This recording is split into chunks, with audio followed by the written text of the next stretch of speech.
Eh bien, Nurgle, nous sommes allés voir ce qu'on appelle un film de hipster. Est-ce qu'on peut dire ça comme ça? Un film de hipster, ouais, je sais pas. Enfin, en tout cas, un truc qui est assez mainstream pour le bif. Alors, c'est Run All Night avec Liam Neeson et un autre acteur culte qui s'appelle Ed Harris. Ed Harris, voilà. On a pu voir dans énormément de films, dont par exemple Stalingrad de Jean-Jacques Hano.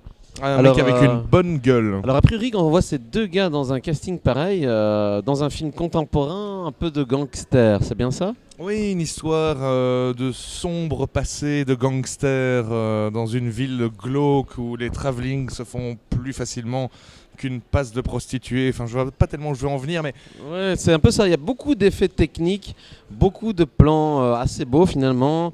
Alors sur fond de trame de match de hockey sur glace, parce que pendant tout le film, il regarde un match de hockey sur glace qui passe sur plusieurs télés. C'est le festival, pas le festival, c'est le championnat de hockey sur glace. Ouais, de la NHL, donc les New York Rangers contre les New Jersey Devils. Mais ça n'a pas grand-chose à voir avec le scénario du film. Bah, c'est juste pour dire qu'on est à New York en fait. Voilà, exactement. Et donc en gros, c'est une histoire de rédemption avec Liam Neeson et son fils. Bah, je ne sais pas jusqu'à quel point on peut révéler la trame scénaristique de Run All Night. Deux pères, deux fils, voilà. Des échanges, des trucs bizarres, une enquête et quoi d'autre? Un vrai héros. Quand même des belles poursuites, pas mal de bonnes scènes de flingage.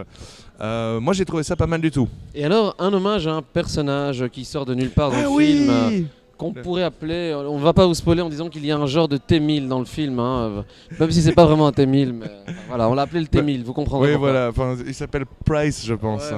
Et il y a l'engagé baleine aussi qui joue le flic. L'engagé baleine, Donofrio, l'engagé baleine. Voilà, exactement. Donc, beau casting, ça sent un peu le film préchauffé de commande, je pense que c'est la Warner. Alors allez le voir, c'est vraiment un film popcorn pur et dur.